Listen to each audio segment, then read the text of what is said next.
safe and good, car and Zoom together? Yes, I pulled over. I'm safe. I'm good. Good. Okay. I was actually working on my brakes, so I'm like a bit messy, so I'm not trying to show the rest of my shirt. It's like No worries. Okay. You do have your mask with you, though. Yes. Yes, I do. Always. Right. So we are live currently on Facebook, and I think we can maybe get started in just a minute.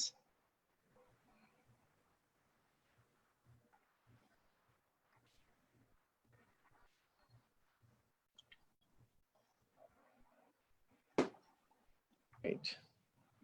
I had asked earlier if PowerPoint would make sense where text is concerned, but if I'd be the only one, there's no need. I didn't do any. Me Right. either. I mean, it would be a screen share. So the tech side is easy, but you know, just like visual reinforcement for what we're If you covering. could do it in Word, Ahmed could broadcast it. We are live, so one thing that I will mention for our panelists is please do not worry to watch the Q&A space. We will manage that for you. We will remind the listeners to post questions through the chat box. Again, don't worry about it. Unless something goes wrong, we might just send something specifically for you. So whenever Jacob, you all are ready, we can get started. Thank you, Ahmed. So to our guests and to our audience, Assalamu alaikum, Shalom aleichem, peace be unto you. This is Jacob Bender, Executive Director of CAIR-Philadelphia. CAIR is the Council on American Islamic Relations, the preeminent Muslim civil rights and advocacy organization in the US. Our work is divided between providing free legal services to Muslims in need, facing discrimination and harassment, either at their job or in school. The rest of our work, besides legal work, is advocacy. We run courses and workshops when we could run courses and workshops before the pandemic hit. And now we're doing them virtually, such as this event. And we strive to inform our audience, particularly those who are not Muslim, about the faith of Islam and the diversity and values of peace and justice that are shared among all the Abrahamic faiths.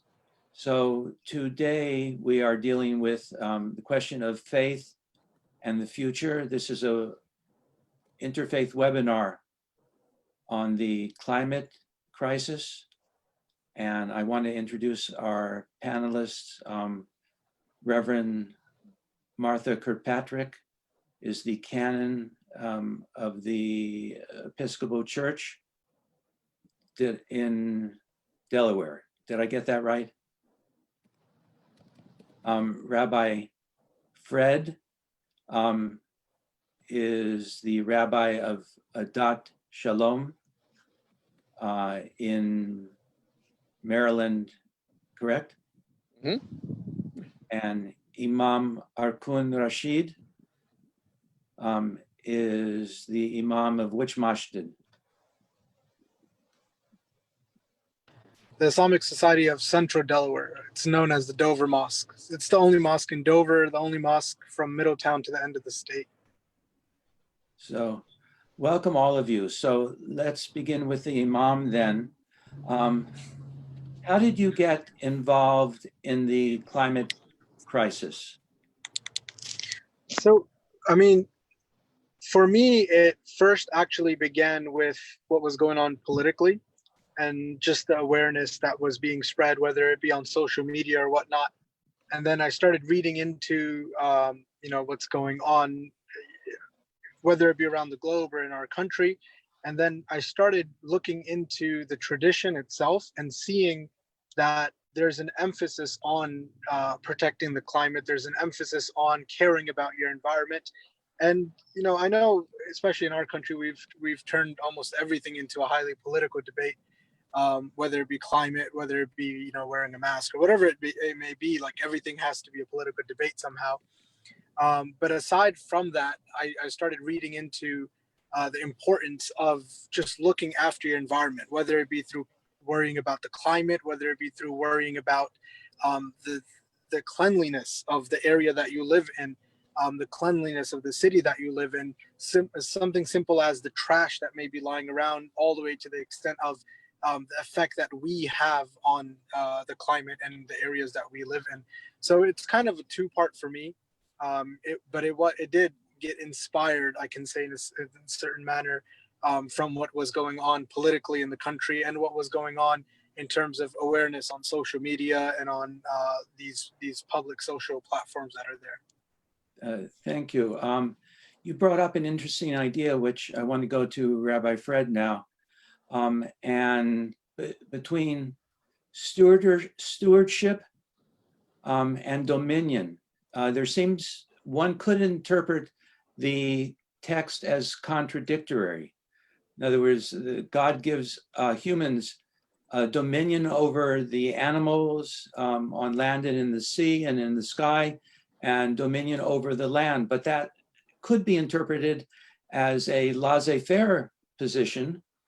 And then there's the verse, of course, about stewardship. And how do you textually square those two? Do you find them in contradiction or balance? Definitely balance. Wassalamu alaikum. Thank you. It's such an honor to be with everyone, and how beautiful to have the Abrahamic faiths together, where we desperately need to roll up our sleeves. And this is just such an obvious area for joint effort. And that includes lifting up some of the interesting ways in which our textual traditions, which have tremendous overlap, also differ greatly. So many Muslims, as well as Christians and Jews, are familiar with Genesis chapters 1 through 3, sort of the beginning of much of the Western canon. And there's two different creation stories, and one implies dominion, whereas the other implies where God sets the first humans with the first charge in the first ecosystem, le'ovda ul-shomra. This is chapter 2, verse 15, to serve the land, also translated as to work or till or dress, to serve the land and to guard it. So the only things we're allowed to do on our watch relative to the collective garden we find ourselves in is to either make it better or maintain it. Chapter 1 has been the subject for 50 years of attack, as if the Western tradition is responsible for pollution, which, by the way, in many ways it is, but I wouldn't lay it squarely at Genesis, where we're told to have dominion over the rest of creation. Two medieval Jewish texts should put the lie to that. Rashid, writing in 1096, a survivor of the First Crusade, uses a Hebrew pun where the word of to have dominion, urdu, could also be from a different root, which is to descend, to stumble, to fall. So the classic, the same way that, that of course, Muslims will read the sacred text with the eye of all the great commentators over the centuries, in the same way, Rashi is like our #1 guy. And he says, if humans merit, then it's properly translated as they will rule. But it's conditional. If humans don't merit, they will descend and fall. And which in fact is the reality that we are stumbling ourselves into. And then Maimonides, who spent most of his life in Egypt in the 12th century, famously said that it's not a prescription. This isn't God saying go and be in charge. It's a description. God is saying you are 99% the same DNA as many other high mammals. The slight differences will give you an edge, and you need ethical and spiritual precepts to know what to do with that edge. And that's why we have that at the very beginning of Genesis. We should read the rest of sacred tradition in light of the challenge of stewardship, how to be an enlightened steward. That's our work. Thank you. And Reverend Martha, when you first got involved in or with the climate issue. Did you see this as theologically mandated or ordained, or was it a normal political issue? Or was there a combination that you worked on through your own extensive learning? I came at it first as a government regulator. I was a lawyer with EPA for many years, and then I worked for the state of Maine and the Department of Environmental Protection. And actually, we were the 6 New England states and the Eastern Canadian provinces were the first group to put together in the Western Hemisphere a international global climate change action plan. So that was, and had a lot of teeth to it. So I was doing that, and my faith life was just sort of going along on Sunday, you know, and the twain weren't really meeting until I confronted that very passage that Rabbi Fred just mentioned about dominion, and my faith life and my environmentalism came to a head-on collision. And I said, this just cannot be right when we're facing such incredible destruction. And so the question then became for me, how does God want us to live on this earth? And that's the question that sent me to seminary. And that's why I'm now wearing one of these, because that just unfolded for me in a series of questions. And for me now, I hold it as a primary challenge to us to get our relationship right. Our relationship to God, our relationship to each other, and our relationship to the rest of creation, and understanding that we are an intricate web of connectivity and interdependence. And if we can, and we live under an illusion of separateness, you know, and that's what causes us then to dominate each other, and dominate the earth, which is so destructive. So, you know, for me, once I get that right, and that's primarily what I preach, is that how does God want us to see each other and to understand that we are inextricably bound up in relationship with each other, and to live out of that in a loving and life-giving way. Which is why I see the social justice and environmental justice and racial justice all connected to each other.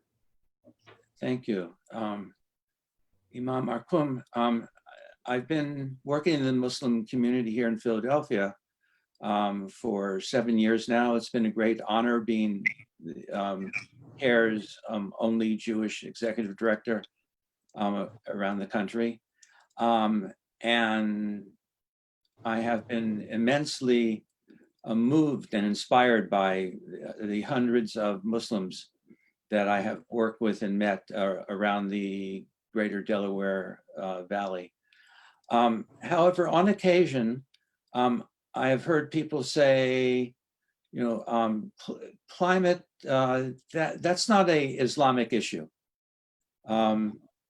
And I said, well, but if the waters keep rising, the people, millions of Muslims are going to be relocated or drowned, because the waters rise where hundreds of millions of Muslims literally live in Bangladesh, India, Burma, Sri Lanka, let alone the issue of protecting the planet. But I have heard, again, many people say, well, that's all politics, you know, and the masjid, the mosque, must remain as an apolitical institution open to all within the Muslim community. How do you respond to that argument?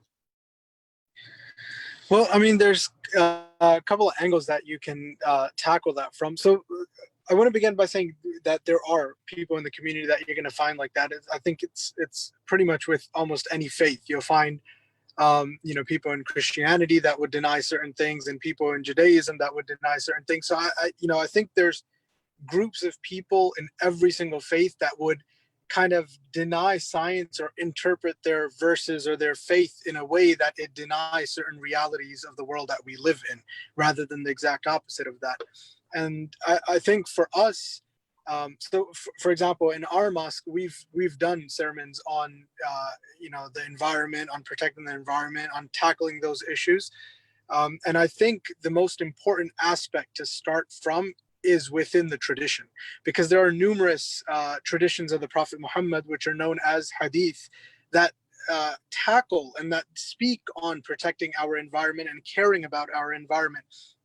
For example, there's one narration where the Prophet was passing by an individual who was performing the ablution, which is a ritual washing that you do of the limbs before prayer.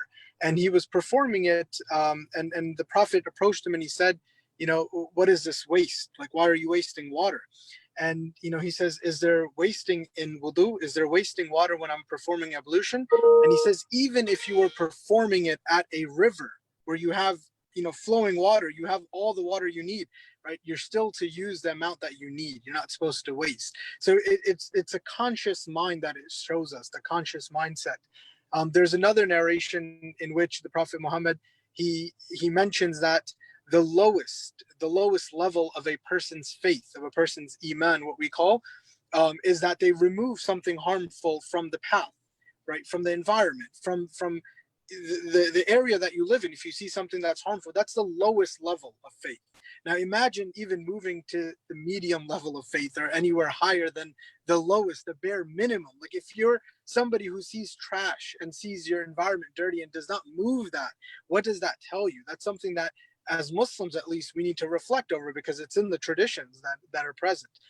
There's also a tradition of the Prophet Muhammad in which he says that he has been sent to perfect makarim al-akhlaq, which means mannerism, right? So he's been sent to perfect a person's mannerism, meaning as Muslims, we're supposed to have the highest form of manners. And then the scholars of Islam, they break it down further and they categorize your manners with 5 certain things. I don't know if you can see my hand, with 5 things. And they say the first, your first interaction, or your first type of manners, is with God, how your relationship is with God. The second is with other individuals that live on the planet, like people. The third is your interaction with animals. And that's why there's a whole set of rules and regulations when it comes to farming, when it comes to hunting, that you can't just hunt for game. When it comes to animal slaughter, that there's conditions that have to be met. You can't slaughter an animal in front of another animal or whatnot. And there's a whole set of these conditions. Then the fourth category is your interaction with the environment that's around you. What is your mannerism with the environment itself? And that's within the faith. It's nothing new that we're inventing at the time where people are speaking about environmental change or what's going around the globe currently in terms of climate change. But these are found within the tradition from hundreds of years back. You'll see these categorizations. You'll see people speaking on these issues about the conscious believer needs to care about their environment, needs to care about those things that are present on earth aside from human beings as well, such as animals, insects, whatever it may be, living creatures, the plants. There's another tradition of the Prophet, and I'll leave it with this. The Prophet Muhammad, he mentions that, sallallahu alaihi wasallam, peace be upon him, he mentions that if you had a sort of like a shrub or a small tree in your hand, and a day of judgment came upon one of you, right? This is a very famous narration, that the day of judgment came upon one of you, then let that person plant that tree, right? It just shows us that there's a care for the environment, that yes, it's the day of judgment, it's the end of everything, but let that person plant that tree, showing us the importance of taking care of those things that are around us, especially in terms of our environment. So I'll end with that. Either of you want to respond to that or anything else? I would just say that I think one of the most important aspects for me as a pastor counseling people in faith is the need to keep, God can handle our questions. nothing's off the table. Keep that curiosity about the earth alive. And Christianity inherited from Judaism a rich tradition around wisdom, and the pursuit of wisdom is really a critical part of faith. And when you turn also to see that we can't, as people of faith, ignore suffering. There is just right in front of us so much suffering around our mishandling of our relationships. I mean, my goodness, look at, for instance, zoonotic viruses, just to pick an abstract idea, you know. So if, you know, getting all abstract about the politics, just look at the suffering and understand that we have a responsibility to our fellow humans and to the earth to alleviate. And this is about as basic as it gets in terms of what it is we're here to do. Right. Amen. And I will add first that the text that Imam Rashid ended with from the Prophet Muhammad about the sapling, interestingly, a classic commentary called Pirkei de Rabbi Eliezer from right around the 6th or 7th century of the Common Era has exactly the same text in Hebrew attributed to a Yochanan ben Zakkai, a 1st century rabbi. So whoever said it first, for well over a millennium, we've been on the same page when it comes to that. When I speak with Jewish groups about this, when it's very easy for anyone to say, this is a tertiary issue, this is not a core issue for our people. And in the Jewish community with rampant anti-Semitism, just like the horrific Islamophobia that has to be dealt with the tremendous racial justice urgency, it's very easy to say this is a back burner issue. Science will not allow that, but there's a bunch of other reasons not to. And so a modification of the 4-part that I say to Jews, I think will also apply in many ways in the Muslim community, in the Ummah, to say that one issue is that it directly affects us. And in fact, much of the equatorial regions will be heaviest hit, places where Islam has some of the largest population centers. So it is very much an internal issue at a sociological level. It's also a community relations issue. Thank God, groups like CAIR and ISNA are together with, whether it's adjudicatory of the church or the organized Jewish community. We are blessed to be in those places. We need to stand up on the issues that are common to us and be good partners in those relationships if we want them to be strong when we need them for a particular issue. Third is reaching young people and keeping it dynamic. We know poll after poll shows younger people get this in a way that older people don't. And if everything at the mosque at the end of Ramadan is on disposable dishes, there are kids who will be turned off and not want to come back and be part of organized religion. And we have the same kiddush after Shabbat, right? Or communion hour, fellowship hour after church. So for all of those insular reasons, and only the fourth and most important is the fact that it's in there. It's part of our sacred tradition. As Imam Rashid just taught, it's in all of ours. And if we are going to be good Muslims, good Christians, good Jews, we need to love the Creator, and that means loving that which God has created. So that leads me to what may be perceived as a difficult question. A couple years ago, the UN issued a report on climate crisis and clearly identified that one of the main causes is the consumption of animal flesh. Knowing that, how can any of these three great religious traditions condone eating of meat, which in the Amazon is the primary reason for deforestation? So in the UN's report, it wasn't only a question of humane treatment as they are being led to the slaughter, but of a adoption of a no meat policy around the world. So Rabbi Fred, giving up brisket then becomes a necessity. Giving up shawarma. Piece of cake. How do the three of you respond to that challenge? Because clearly I know dozens of climate activists who, after a meeting, will go to McDonald's. That amazes me. I'll say I'm on record as saying kosher meat is an oxymoron because the meat industry is so complicit in climate change, as well as in horrific social and ecological impacts beyond that. It is at minimum 14.5% of anthropogenic greenhouse gases. The study that's often cited with that woefully underestimates because of animal respiration. There's another scientific study that pegs it at fully half. But in any event, it is on the short list of the things we can do.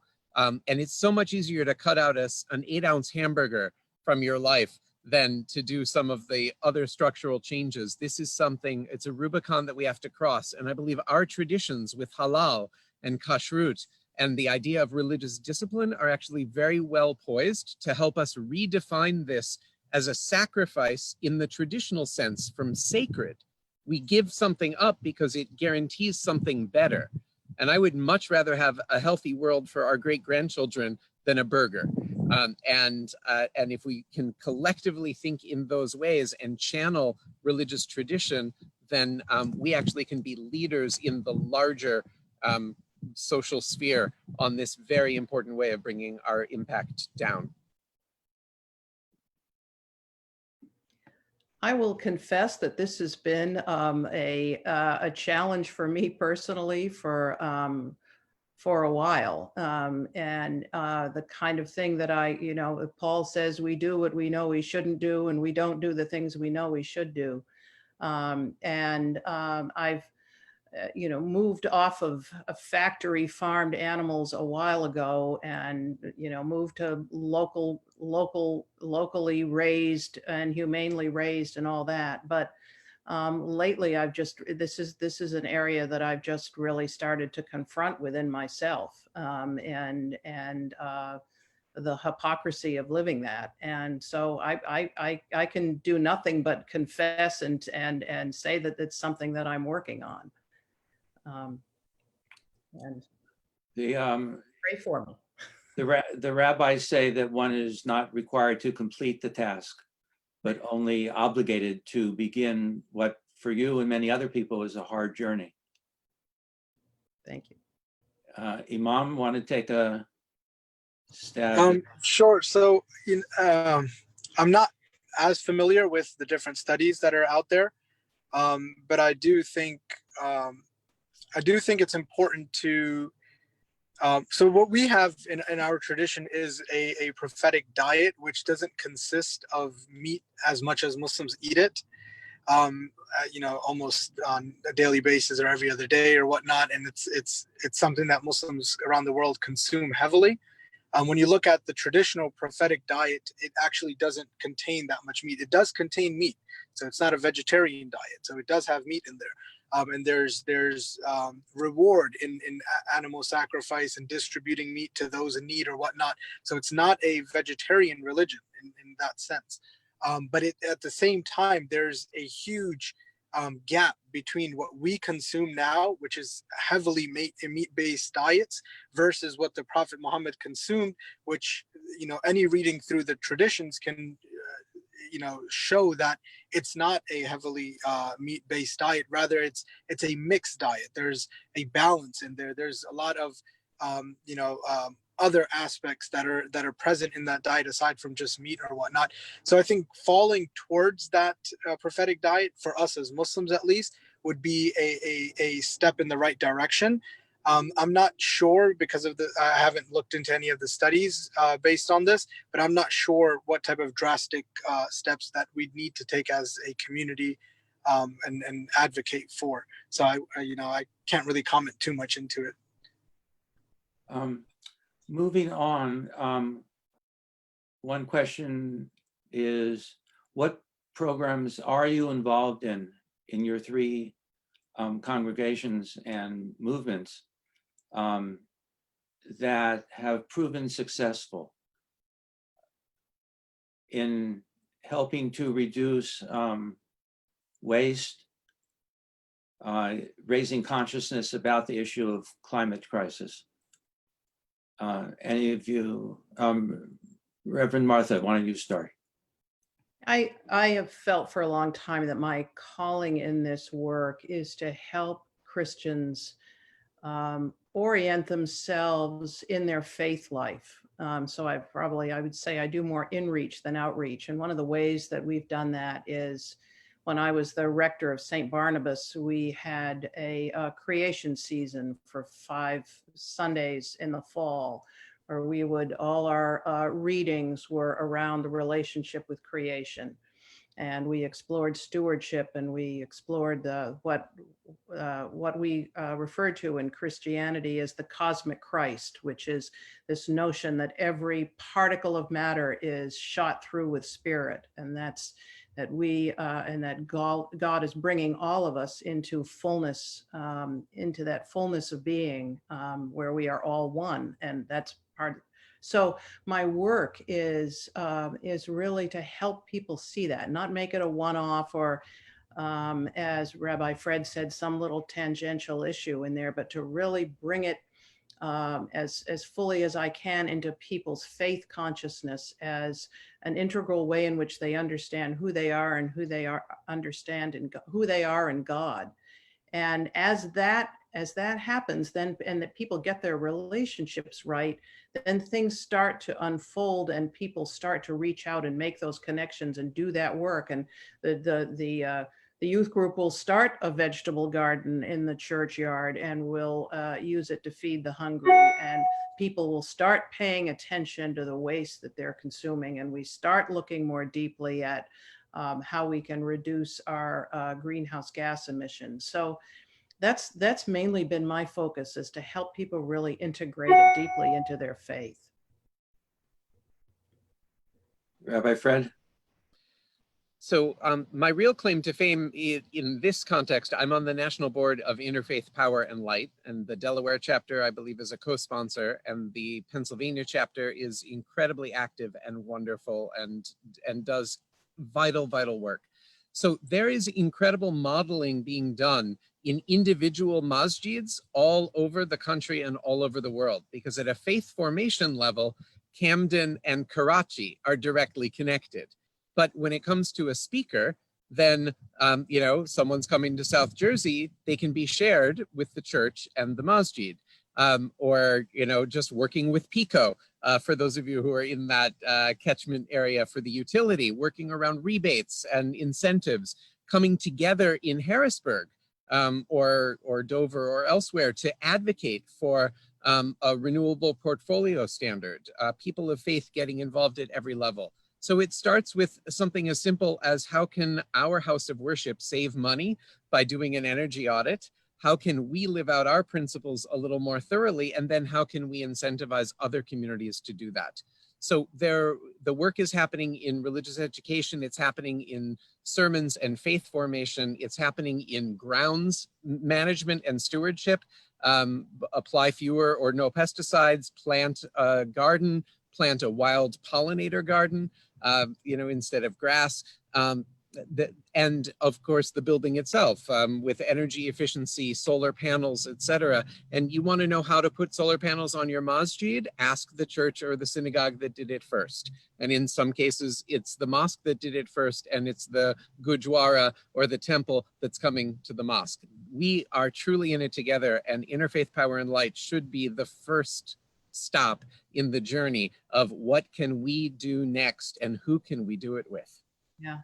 I just wanted to add to that one of the things that I was most impressed with, and the reason I joined the board of Delaware Interfaith Power and Light, is that they have always, from the beginning, integrated social justice with environmental justice. And they've worked very actively and well with hard-hit communities, particularly to bring energy conserving measures that are affordable to them. So that, the more we can do to link loving your neighbor as yourself is all part of that, and both caring for the earth and caring for each other.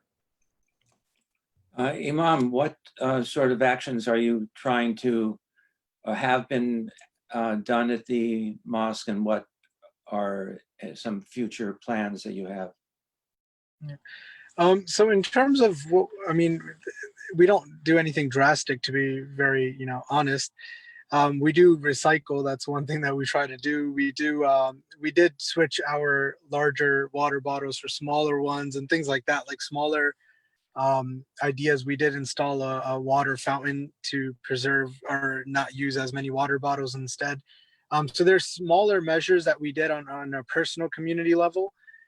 There's definitely more involvement that we'd like to, especially with these organizations that you guys are mentioning, that we'd definitely be willing to partner up with and just learn how to even make our mosque more environmental friendly, because it is a large building or whatnot. But on a personal level at our mosque, we've been doing the small minor things that I think almost, or at least many communities do. We did make an effort to speak about the importance of environmental change and environmental the issues that are going on. And I think for us, that was a very important starting point because of the issue that a lot of people don't value it as much as other parts of the faith.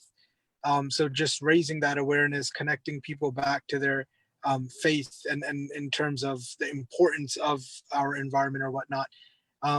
But like I said, we're not doing anything drastic, to be very honest, and nothing near what we should be doing as a community, nothing near what we should be doing as a religious community, and nothing near what we should be doing to truly follow the footsteps of the Prophet Muhammad, if I can put it in that way. Thank you, both for your honesty and for beginning the journey. One of the many things I learned from my daughter is the meaning of the word intersectionality. I wonder if all of you could comment about how the issue of climate crisis is connected in your communities to other issues. Again, Fred mentioned this before, whether racism, Black Lives Matter, or anti-Semitism, peace and justice in the Middle East, rights of women under attack. So how do you connect these issues when you're doing your organizing and trying to inspire people who are generally short on time to get involved in social justice issues sometimes at a great cost, mostly in terms of the time that they have to spend on these issues? Any of you take a stab? One of the ways I think they really come together both in impact and in solution is when we start really focusing on sustainable communities. And I think this has really come home to us in this present crisis, or this conflict, these dual crises that we're facing right now. And that, they are all connected. They're radically connected. They're all, it is all, they all have to do with a deep and abiding respect for life. I really think if your approach, you kind of, you go at the low-hanging fruit, so to speak. You go at the problems that are right in front of you. You go at the issues where you've got partners waiting for you. So, if we're right now in Wilmington working on Black Lives Matter and dismantling the new Jim Crow, all of that starts to, feeds the support for environmental justice. They all do come together. But I think from a standpoint of being effective, Interfaith Power and Light's done a lot of work with the youth. And you just start to see connections when you roll up your sleeves and get into it. The connection between economic justice and living right on the earth and treating each other as brothers and sisters. So I get to say honestly, I kind of go with what's opening in front of me and where things are happening and where people are coming together and where the energy is, and all of those things raise the the level of a healthy and sustainable community that is all connected.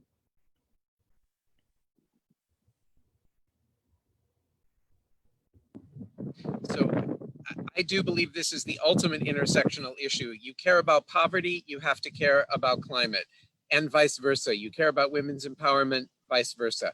It is so abundantly clear around race, because the first and worst hit victims of climate change, those who have done the least to contribute to it, but are the least equipped, both materially and politically in terms of empowerment, to adapt, are the global South, communities of color.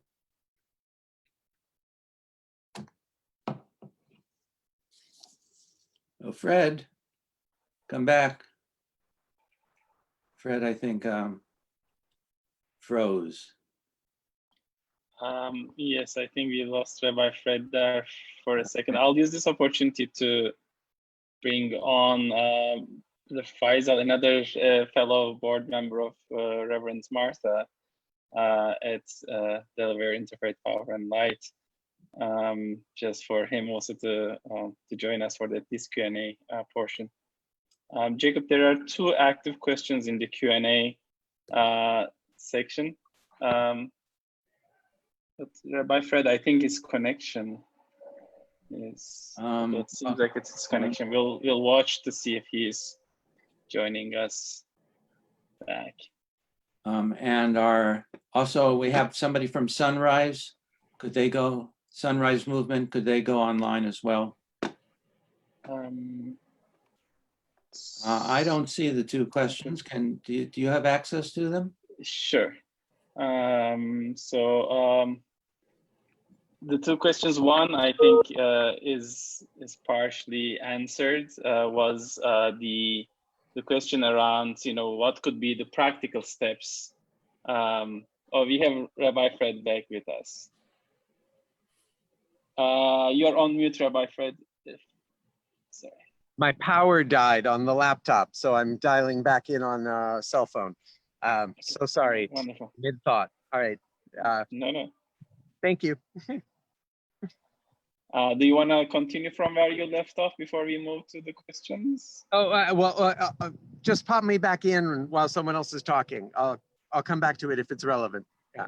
And Ahmed, I can quickly speak to the first one a little bit with regards to steps. I know a lot of good ideas have been thrown about. Let me just read it out for those who might be calling in and who may not be able to see it. The first question was, may you summarize what are the practical steps you personally take to make your congregation green? How can a congregation who's just starting this journey get started? Are there some printed guides online?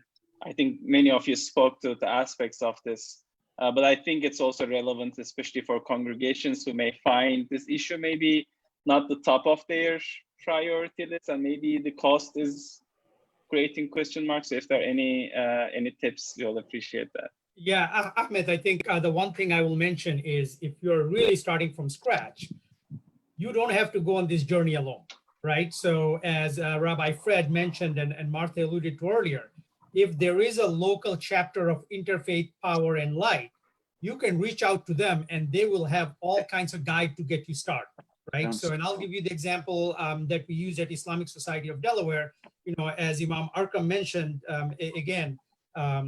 we were doing small things related to protecting the environment, but nothing on a major scale. And as we got the Delaware Interfaith Power and Light involved, one of the things we embarked on was just to do energy audit, right? That can unearth a lot of areas of savings for the mosque, and also, obviously it's good for the environment. And the biggest advantage of the energy audit, at least if you're in Delaware, is that the local utility actually subsidizes a major portion of that audit. They will pay 90% of the cost of the audit. So the individual mosque or church or synagogue only has to foot 10% of that bill to get a very, very comprehensive energy audit with a host of recommendations, and then embark on your journey, right? There's a Chinese proverb, a journey of a million miles starts with the first step. That can be a really good first step. It can be as simple as you can swap out, if you have non-energy efficient light with more energy efficient light, right? If there's an old refrigerator, somewhere in the mosque or in the church that's eating up a lot of energy, maybe replace that refrigerator if it's time, things like that. So I think, I would encourage any congregation to really reach out to their individual chapter of the, Interfaith Power and Light. And if not, reach out to the national chapter and they'll link you with all kinds of resources to help you. Wonderful, thank you. And by the way, I think it might be helpful to post the link to Delaware Interfaith Power and Light's resources page that I'll just drop here in the chat and in the Facebook comment section for those who might just visit. I think that those are some good resources over there. Reverend Martha, did you, or Rabbi Fred?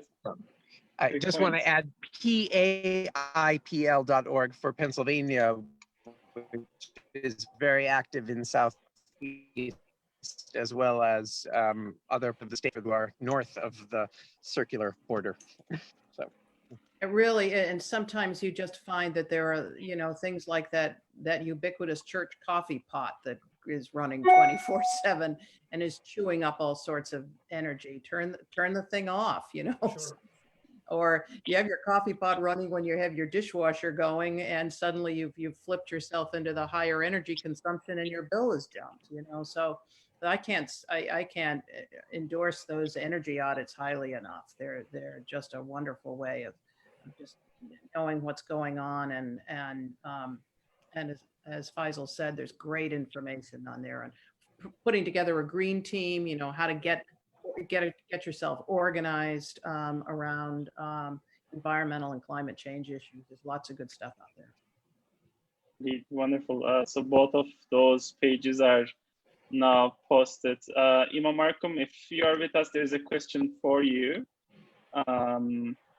So the question is, the questioner says that they know that you traveled to serve the Rohingya community in Burma and in Bangladesh, that under difficult conditions.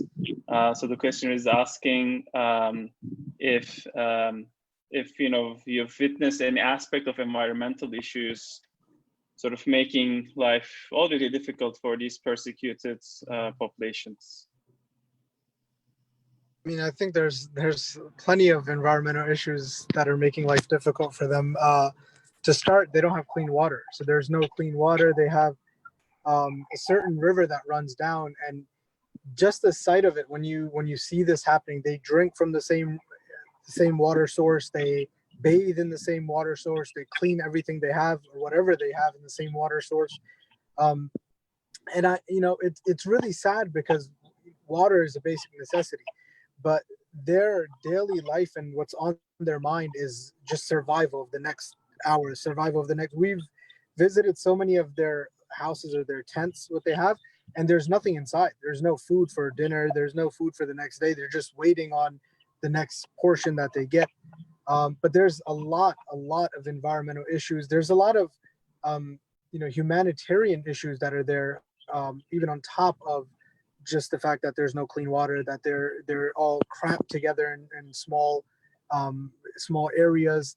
There's, one of the things we visited was the maternity leave, and they told us that as soon as a mother gives birth, she has about 24 to 48 hours maximum before she has to go, because there's not enough space. And it's all it was just a bed. So it's just a bed, and they have 24 hours to stay there.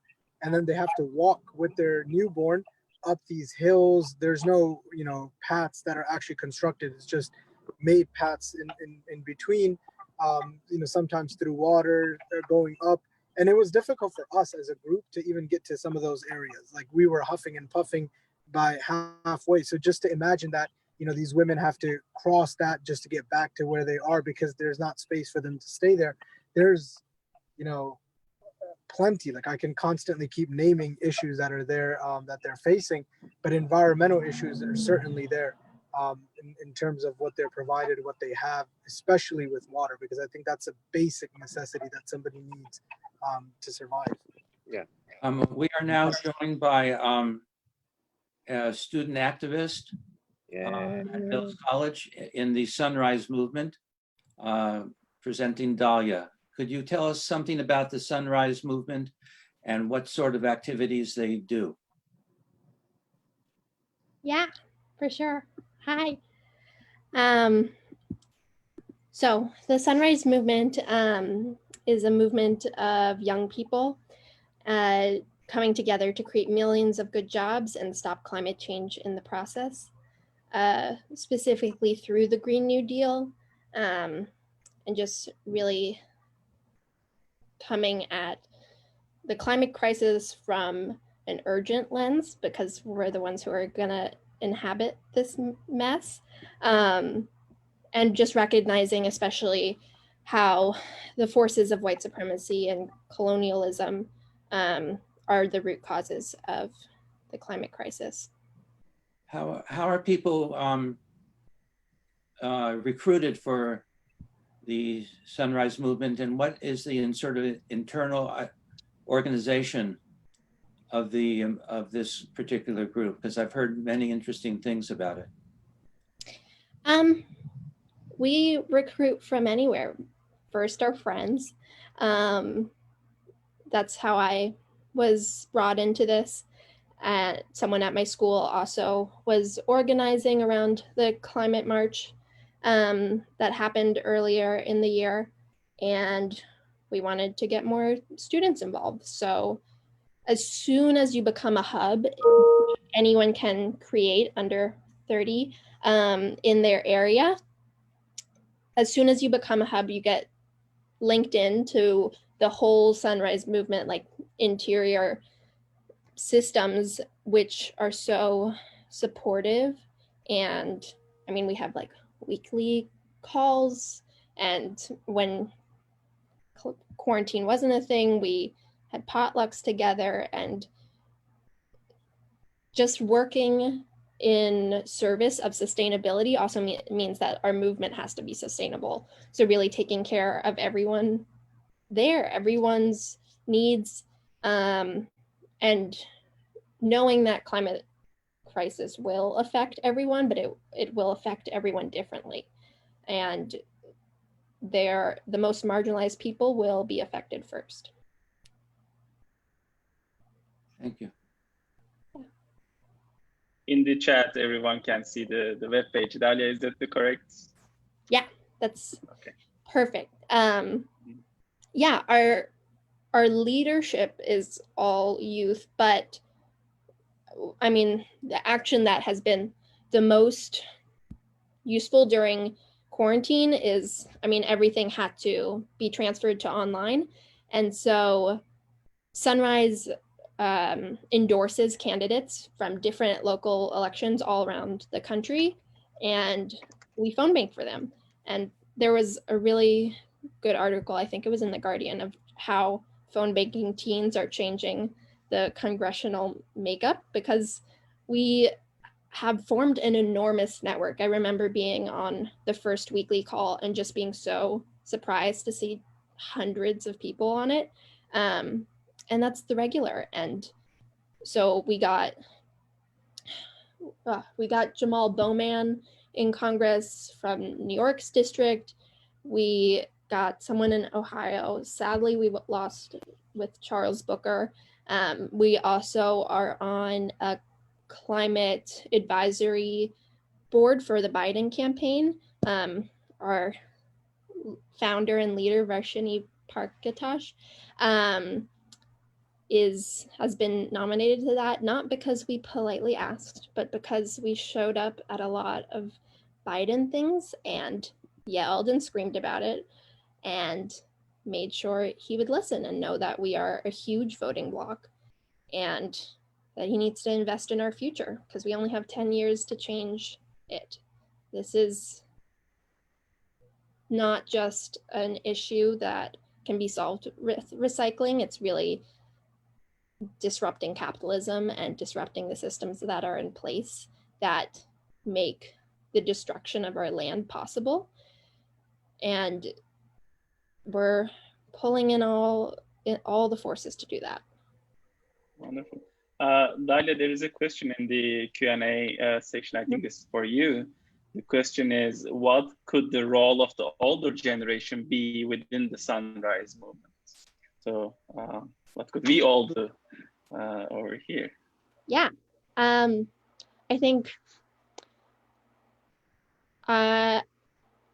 number one is listen, like follow the lead of, and even within the movement, like I'm finding ways to step back as a white person and not being at the front of this movement, but really amplifying and not just sharing the mic. I think a lot of the urge of white people is to like amplify, and really sometimes we just need to open the door and like take a seat, because it's not, we need to share the space.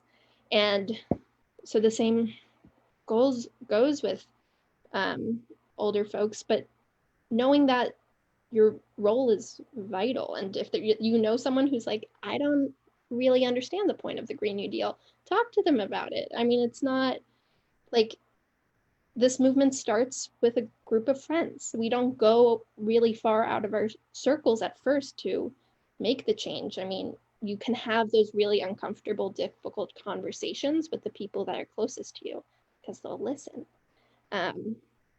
And yeah, like the phone banks are a perfect way. My mom participated in those when they're going on. Just listen, and there will be actions. It's just, you might not be in leadership because, you know, we haven't seen as much change as we would have liked. So we're kind of taking over. And I see Reverend Martha shaking her head in agreement there.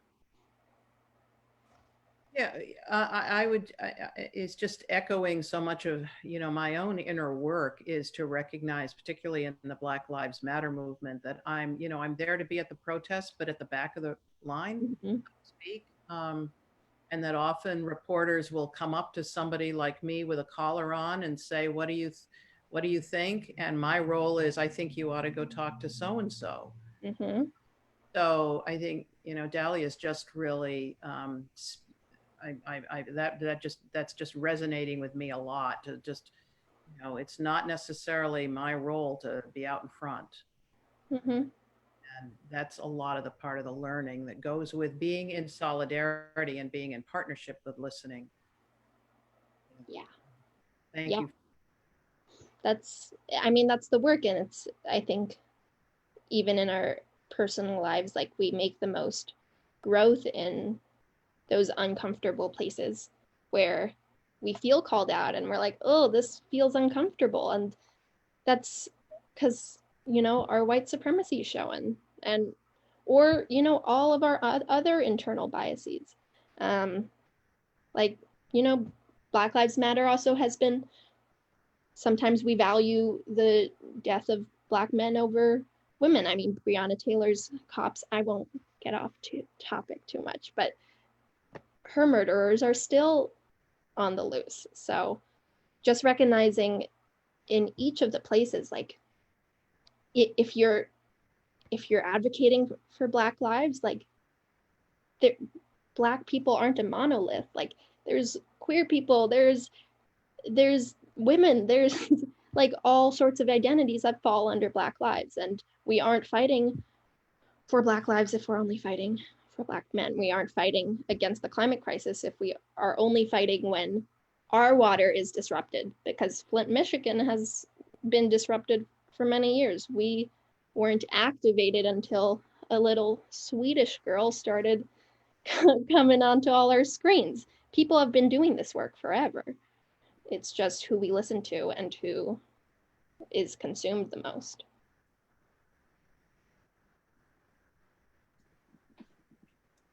Ahmed? Cool.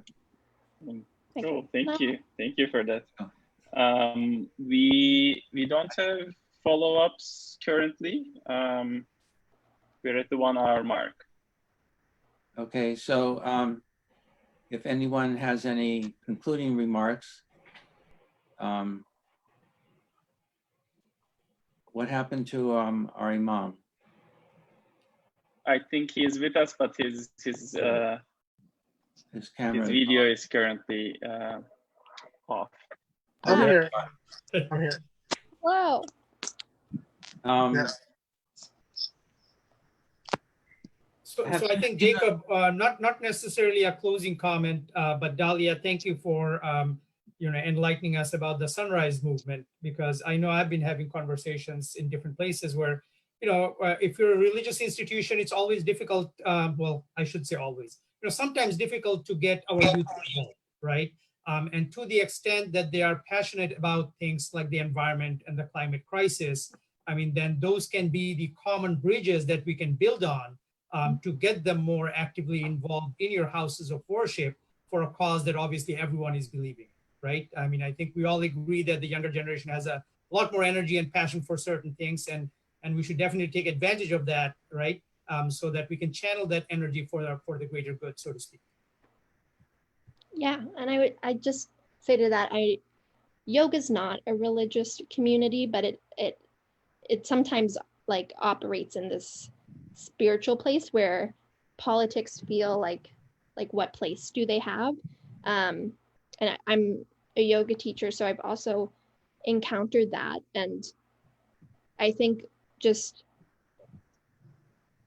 it can fall into that like spiritual bypassy place where all lives matter and we're connected and we're all children of God, which is all true, but the world doesn't operate in a way that values that. And so I think the political is required if we're wanting to be upholding these things that we deeply believe in. I would argue as a closing remark that none of this work can be accomplished, or that it could be done much better and stronger by forming coalitions exactly like what is on your screen at the moment. Yet I have encountered many times in both the Jewish and Muslim and Christian traditions a fallback on xenophobia, a falling back on that, the others who aren't like us are inherently dangerous and we shouldn't form coalitions with them. So I wanted to ask how you argue and push for the tradition that groups should work together, and that in isolation we will accomplish very little. In unity and coalition building, we can change the world. Let's start with Faisal. You're muted. Yeah, I think, I'll give a perspective from the Islamic Society of Delaware. I sit on their Interfaith committee. And one of the things that we absolutely do is to build the bridges with our other faith communities and all faith communities, really, for that matter. Especially with the Black Lives Matter, again, it's unfortunate that the pandemic is also going on at the same time. That might have, curbed some of the physical things we might have been doing.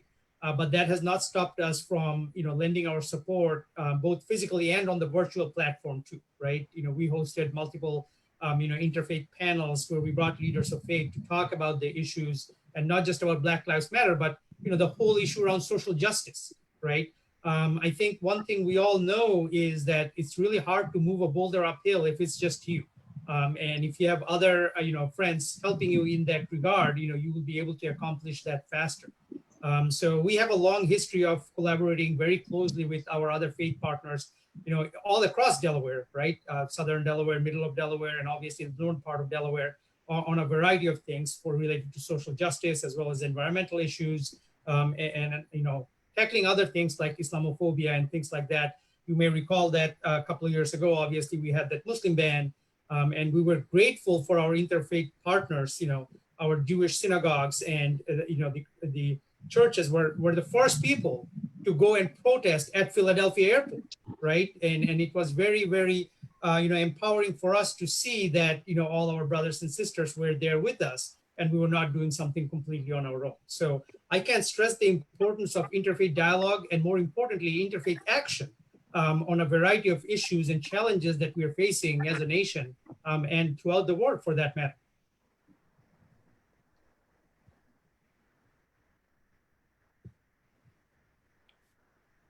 The people, myself included, coming together at the airports was more than, I don't want to use the word paid back, but it was more an inspiration later for the incredible generosity and quick action of the Muslim community in Pennsylvania, primarily in Pittsburgh after the Tree of Life massacre at the synagogue. And that all of these actions will pay off in the influence that we will have, even though starting small, growing like a boulder coming and rolling down the mountain, since one person cannot push it up. Yep. Reverend Martha? I just say amen to all of that. I mean, I think we're really lucky in this area. There are a number of very active interfaith organizations at work. There's an active interfaith council in downtown Wilmington that's been dealing with pulling together to work on a whole range of social justice issues. And Lisa with Interfaith Power and Light's been part of that. So, and I'm a ecumenical and interfaith officer for the Episcopal Church. So I know there's stuff going on nationally. So it's almost, keep doing it. And if, we just have to keep really looking for opportunities to make common cause, because it is such a powerful witness and testimony to the rest of the world. I think particularly when Jews, Christians, and Muslims can come together around an important issue and all speak with the same voice. I think, that's just very powerful. That's been proven to be very powerful. Fred, Rabbi Fred. So oneness is obviously a core concept in Islam, Tawheed, I believe, and in Hebrew, Echad is one, Wahat, Echad, and that's in the Shema, Deuteronomy 6:4, affirming the oneness of God, and therefore the oneness of all of we who bear pieces of God, of divinity, it being created in the image, but also all of creation, bearing witness to the glory of the Creator. We are all connected. And this idea of interdependence, call it intersectionality, call it mutuality, it's all true. And the same logic by which even the most obscure species in a rich ecosystem plays a constructive role and reflects part of, call it science and evolution, or call it God, or for many of us, those are basically synonyms. This spark of amazing creativity and the loss of even an obscure piece of that, the whole ecosystem is diminished. The same goes in the human family. Among all of the religions, we have so much to learn with and from each other, and each is a reflection of the creativity of the human spirit and testament to the greatness of a creator who can be acknowledged in many languages and many ways. But if we lose sight of that core commonality, we lose sight of everything. So the same spirit that drives the eye of interfaith in Interfaith Power and Light also has to drive an even larger unity that not only connects us across religion, but connects us across species, so that, and even across generations, so that we can truly live out solidarity in every sense of the word. Imam Arqum, could you join us? Yeah, I mean, at this point, I don't know what I can even add to that. It seems like everybody's touched on the main points there. I do believe that we need to work together. I think most people at least understand that we need to work together. I think most people agree on the fact that when we work individually or as individual communities, we don't get as much done And when we need other people to stand with us, if we're not there for them, then there's a gap or a misunderstanding, and people are not willing to be there for you if you're not there for them. So I think it's important for us as communities to work together. But not only that, I think as Muslims, even if certain communities, like I joined one of the interfaith councils down south that they were forming, and as we were discussing the different groups involved, I said there's no conservative churches, and I know a lot of conservative churches don't want to be part of it, but I want to have that conversation with them as well. And I think for us, at least as Muslims, it's important to reach out to those that might have different mindsets, as it is to those that do have the same mindset. Because if you're just reaching out to people with the same mindset, you're not really bringing true change.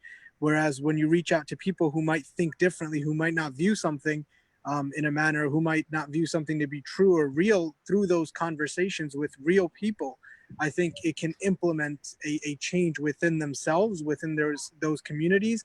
I think it can start a conversation, at least in those communities. So I think it's upon us, at least, to reach out and to involve those communities that might not want to be a part of this conversation, a part of this discussion, in whatever capacity. It doesn't have to be 0 to 100 real quick. It could be at whatever capacity we can involve them and can open that conversation with them. Dahlia? I'm obviously not part of a one faith community, but I think just movement-wise, Sunrise has only succeeded because we are within like mutual aid with other movements, and not just like working together like on one condition, like I'll work together like if or but. And I think that's really where that like unconditional love comes in. Like, can you work together despite that one thing that makes you uncomfortable? And I do think that, especially as something as pressing as climate change, which we do have like, which sometimes I get caught in because it's very anxiety producing, like thinking that we have this like finite time that we have to fix this problem.